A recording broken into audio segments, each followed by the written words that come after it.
கலைஞரை நாங்க மதிக்கிறோம். தமிழ்நாட்டு வரலாற்றிலேயே நேற்று எங்கள் கட்சி உறுப்பினர் கூட அவர் பேரை சொன்னபோது எழுந்து நின்று வாஞ்சையோடு தாயுலத்தோடு அதற்காக வருத்தம் தெரிவித்த மனிதர்கள் அமர்ந்து கொண்டிருக்கிறார்.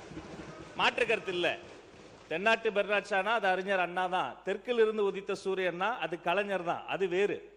ஆனா அதே சமயம் இங்க பேசும்போது அந்த டேபிள் செஞ்சது நாங்க தான், மைக்கு செஞ்சது நாங்க தான், சேர் செஞ்சது நாங்க தான், இது மக்கள் வரிப்படத்தில் செய்யப்பட்டது தமிழ்நாடு அரசால் என்பதை சுட்டி காட்டுகிறார்.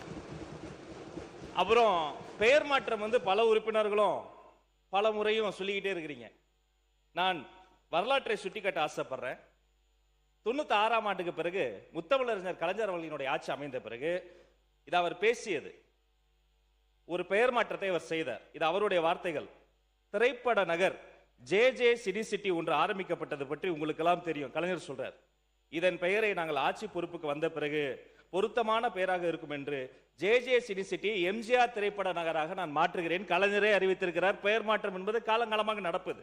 அது மட்டுமல்ல, அம்மா பசுமை வீடு கலைஞர் கனவு இல்லமாக மாறுகிறது. அம்மா மருந்தகம் முதல்வர் மருந்தகம் மாறி இருக்கிறது. அம்மா மினி கிளினிக் முதல்வர் கிளினிக்காக மாறி இருக்கிறது. ஆனா இங்க நான் 10 இடத்திற்கு போயாவது செல்வம் சேர்த்து வருவேன், நீ படிக்கின்ற வேலையை மட்டும் பாரு என்று தமிழ்நாட்டின் கல்வி கண்ணை திறந்தவர் கொள்கை தலைவர் கர்ம வீரர் காமராசர் அவர்களின் பெயர் தான். இந்த காலை உணவு திட்டம் பத்தி அவர் சொன்னாரு. அது 203 கோடியே 72 லட்சம் ரூபாய் செலவுல பெருந்தலைவர் காமராஜர் காலை உணவு திட்டமாக விரிவாக்கம் செய்யப்பட்டிருக்கிறது. ஒரு குறிப்பிட்ட வகுப்பில் இருந்து பல்லாயிரக்கணக்கான குழந்தைகளுக்கு காலை உணவு விரிவாக்கம் செய்யப்பட்டு மேம்படுத்தப்பட்டிருக்கிறது.